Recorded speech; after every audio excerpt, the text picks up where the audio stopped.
Hey, what's going on? I'm Daniel and I want you to win with money. Sylvia Bloom, you may not have heard, but she was an amazing woman. She worked as a legal secretary in Brooklyn, New York. Over the course of 67 years, she diligently worked at a law firm. She wisely observed the investments being made by the attorneys around her, and on a smaller scale, she replicated it in her personal finances. She never spoke of it, showing incredible restraint. She was the definition of unassuming. Even her closest family and friends knew nothing of her finances. When she passed away in 2016, it came to light that she had amassed $9.3 million.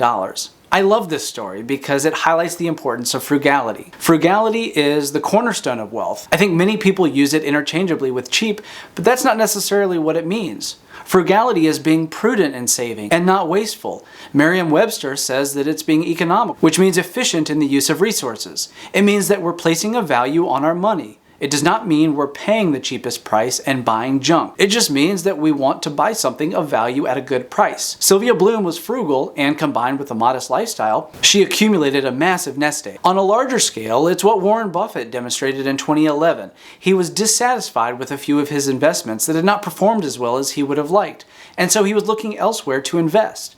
This means he was keeping cash on hand for use at the right time. He saw an opportunity in 2011 and dropped $5 billion into Bank of America. He negotiated an incredible deal with very favorable terms with the CEO that turned his initial $5 billion into over $20 billion by the end of 2017. Warren Buffett saw a prudent investment and didn't allow the moment to be wasted. I know it's probably hard to fathom that anyone is frugal when they invest $5 billion, and I can understand that. But to him, it was frugal on a much larger scale.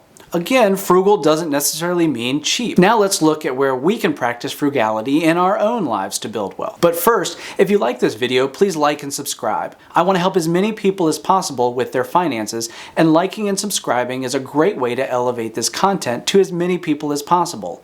I've spent the last few years volunteering my time and energy to coach and mentor people with their finances. I love doing it, and so this channel is an outlet for me to help more people. Okay, so here are the 4 frugal things you can do to be wealthy. The first is to get into the stock market, especially because it's down. Warren Buffett famously said to be fearful when others are greedy and greedy when others are fearful. There's nothing more frugal than getting a discount on the stock market.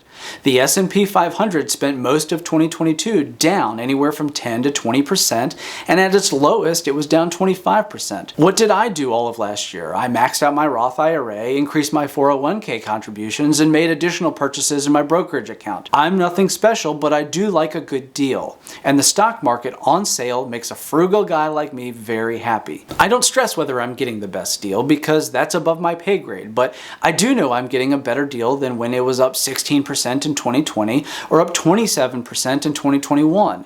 We cannot know the future. All we can do is invest and acknowledge that there is risk. Next is to dollar cost average our investments.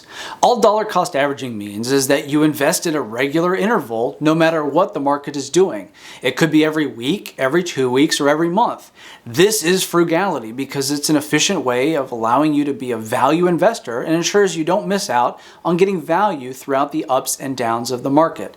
Dollar cost averaging means that sometimes you will overpay and sometimes you will underpay, but it's the best way to ensure that you're consistently staying in the market over the long run and you get the best overall value. Remember, it's less important to time the market than it is to just spend time in the market. It's also great for your stress levels. Next is to buy a home. I know you're probably looking at me and thinking I'm crazy, especially after the real estate prices skyrocketed these last few years.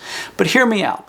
I'm not saying get into a bidding war and overpay, waive a home inspection, offer them cleaning services for a year, and to tutor their kids. However, with interest rates continuing to go up, some areas are seeing slight price drops or stable pricing. To put this in perspective, from 1974 to 1989, interest rates ranged from almost 9% all the way up to over 16%.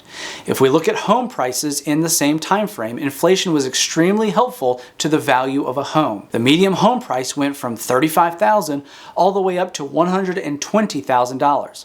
That's 3.5 times their value in just 15 years. We don't know how long inflation will be with us, but having real estate, even if it's only your primary residence, is a great hedge against inflation.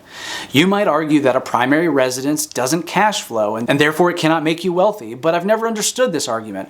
It's not liquid, but you'll sell the home one day and reap those gains.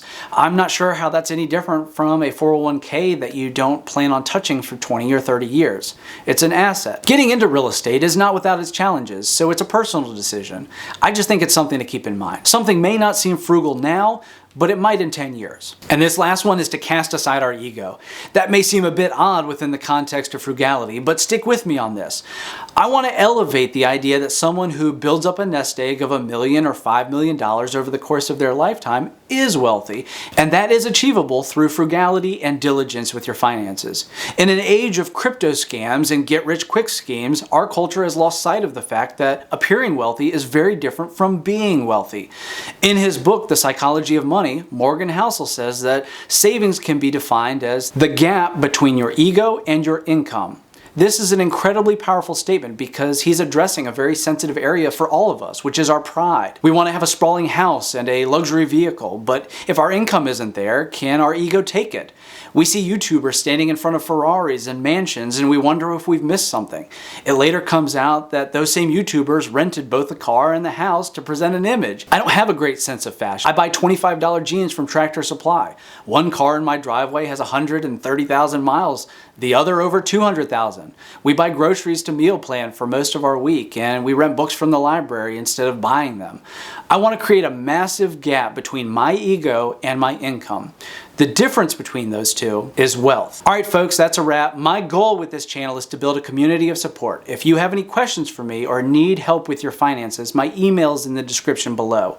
If you have a success story you'd like to share as it relates to this video, please share it with me in the comments below. Who knows, you may give hope or encouragement to someone who's struggling. Until next time.